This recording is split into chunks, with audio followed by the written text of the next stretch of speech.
The chamber was silent. Not the respectful silence of diplomacy, but the heavy, uncomfortable kind that follows a realization. Admiral Celine Varkesh stood at the center of the Imperial Council Hall, her eyes fixed on the hologram hovering above the circular table. The image showed a single human warship, motionless in deep space. No escort, no defensive screen, just presence. It was wrong. Everything about it was wrong. The ship's mass readings exceeded any known Imperial dreadnought. Its energy signature was stable, controlled, almost restrained. And yet, every sensor screamed the same warning. This vessel was holding back. "Captain Hale," Celine said at last, breaking the silence. "You've demonstrated your capabilities. The Empire acknowledges the anomaly. What is it you want?" The human on the screen didn't rush to answer. Captain Elias Hale of the UNS Resolve stood calmly, hands clasped behind his back, as if addressing equals, not rulers. "We want clarity," Hale said evenly, "and a future that doesn't involve chains."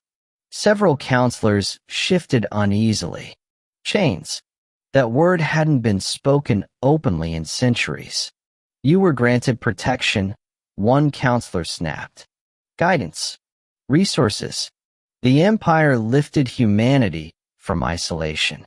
Hale nodded slightly. "You lifted us, yes. Just never high enough to stand." The words landed harder than any threat. Celine leaned forward.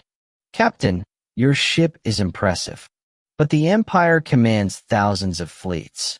Even if this vessel is as powerful as you imply." "It is," Hale interrupted calmly. "No arrogance. No anger. Just certainty. And it's not alone." The chamber erupted in murmurs. Celine raised a hand for silence. "Explain." Hale gestured, and the hologram shifted. New images appeared, deep space construction zones, hidden beyond common trade routes. Vast structures. Familiar human design philosophy, scaled to terrifying proportions.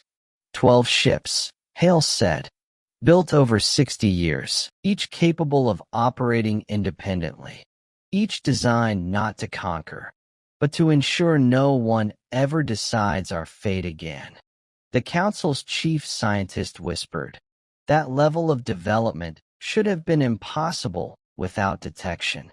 Hale smiled faintly. "You assumed progress makes noise. Humans learned early that survival prefers silence." Celine exhaled slowly. "So this is a declaration of war?" "No," Hale replied immediately. "It's the opposite." The hologram zoomed back to the Resolve, still unmoving, weapons dark. "We're here to propose a treaty," Hale continued. "Full sovereignty for Earth and its colonies. Recognition as an equal interstellar power. Mutual defense agreements. Trade. Intelligence sharing." A pause. Then the inevitable question. "And in return?" Celine asked. "We'll share technology," Hale said. "Selectively. What strengthens both sides without compromising independence." The counselors exchanged looks of disbelief. "You're offering advancement after deceiving us for decades," one demanded. Hale's tone remained calm. "We didn't deceive. We adapted. There's a difference." Celine studied him closely. This wasn't a bluff. If humans wanted war, this ship wouldn't be sitting patiently outside Imperial space with its weapons cold. "And if the Empire refuses?" she asked quietly. Hale didn't hesitate. "Then we disengage. Withdraw beyond contested regions. Fortify. And wait." Wait.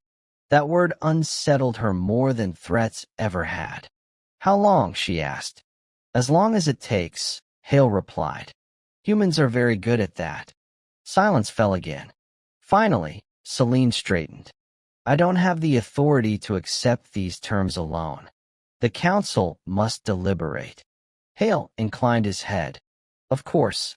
The Resolve will remain here." Weapons offline. A gesture of good faith. And if someone fires on you, a general asked sharply. Hale met his gaze. Then the galaxy learns why we built the others. The transmission ended.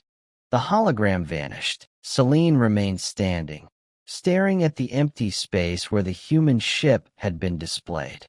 Prepare a secure channel to the High Assembly, she said slowly, and pull every historical file on human military behavior.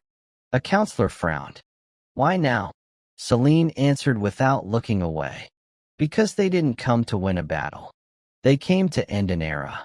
Outside the viewport, the resolve hung in space, silent, patient, and utterly unafraid. For the first time in Imperial history, the galaxy wasn't asking what humanity wanted. It was asking whether it could afford to say no.